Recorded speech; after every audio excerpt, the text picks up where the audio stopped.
রাজধানীর মগবাজারে আদ্দিন হাসপাতালে 6 নবজাতকের মৃত্যু হয়েছে। পোস্ট অপারেটিভ ওয়ার্ডের এসির লাইনের লিকেজ বা অন্য যান্ত্রিক ত্রুটিতে এই ঘটনা হয়েছে বলে ধারণা আইনশৃঙ্খলা বাহিনীর। স্বাস্থ্য অধিদপ্তরের মহাপরিচালকও বলছেন, ওয়ার্ডটিতে শ্বাসরুদ্ধকর পরিস্থিতি ছিল। সঠিক কারণ অনুসন্ধানে গঠন করা হয়েছে উচ্চ পর্যায়ের একটি কমিটি। ডিজাইন, এলিগেন্স, বিউটি, সেরা পণ্য সবার জন্য। জেভিকো। আমার সর্বনাশ কইরা হালাইছে রে, আমাদের বাইরে হালাইছে রে, আমি আর বিচার চাই রে। এ কোন সকাল, যেন রাতের চেয়েও অন্ধকার। যে সকালে খবর এলো একসাথে হাসপাতালে মৃত্যু হয়েছে 6 নবজাতকের, যাদের কারোরই বয়স 3 দিনের বেশি নয়। রাজধানীর আদ্দিন হাসপাতালের দ্বিতীয় তলায় পোস্ট অপারেটিভ ওয়ার্ডে ভর্তি ছিল এই 6 নবজাতক। তাদের স্বজনদের অভিযোগ, মধ্যরাতের পর থেকে শিশুরা হঠাৎ কান্না ও বমি করতে শুরু করে। অস্বস্তি লাগতে থাকে তাদেরও।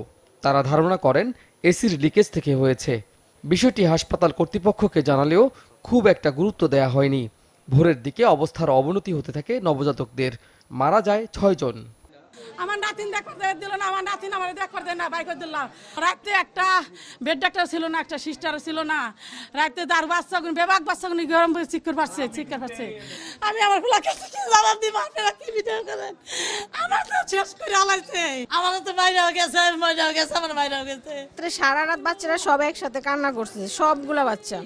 তারপরে আবার অফ হইতো, আবার একটু পর পর আবার কান্না করতো। এভাবেই সারাটা রাত গেছে। আমার বাচ্চা বমি করছে, রাত্রে অনেকবার বমি করছে, অনেকবার বমি করার পরে কান্না, একটু পর পর কান্না বমি এভাবেই চলছিল। এভাবে পরে মারা গেছে। এমন মর্মান্তিক ঘটনার কোনো সুনির্দিষ্ট ব্যাখ্যা দিতে পারেনি হাসপাতাল কর্তৃপক্ষ। আমরা এখন মনে করছি এটা একটা অ্যাক্সিডেন্টাল একটা ডেথ হয়েছে, একসাথে এরকম 6টা বাচ্চা মারা গিয়েছে। আমাদের এটা দেখতে হবে যে আসলে কেন একসাথে 6টা বাচ্চা মারা গেছে। ভিতরে এসি সমস্যা ঠিক করে দিয়ে যায়, আবার মাঝে মাঝে বন্ধ হয়ে যায়। ভিতরে জানা নাই কোনো কিছু না, এসি অফ বলে একটা দুর্গন্ধ তৈরি হচ্ছে, ভিতর থেকে গ্যাস আসতেছে এই কারণে। আদ্দিন হাসপাতাল পরিদর্শন করেছেন স্বাস্থ্য অধিদপ্তরের মহাপরিচালক। তিনি সাংবাদিকদের জানান, যে কক্ষে শিশুগুলো ভর্তি ছিল সেখানে শ্বাসরুদ্ধকরের মতো পরিস্থিতি পাওয়া গেছে। আলাদা ভেন্টিলেশনের ব্যবস্থা ছিল না। এতে কারিগরি ত্রুটি ও গাফিলতি তদন্তে উচ্চ পর্যায়ের কমিটি গঠন করা হয়েছে বলে জানান তিনি। একটি সাফোকেটিভ পরিবেশের মতো আমরা পেয়েছি, যে ওখানে আসলে এসি এমনভাবে ছিল যে এসিটি বন্ধ করলে ওখানে আর কোনো ভেন্টিলেশনের কোনো ব্যবস্থা নেই। এরকম একটি পরিস্থিতির মধ্যে এই শিশুরা এখানে যে সেবার জন্য এখানে ছিলেন।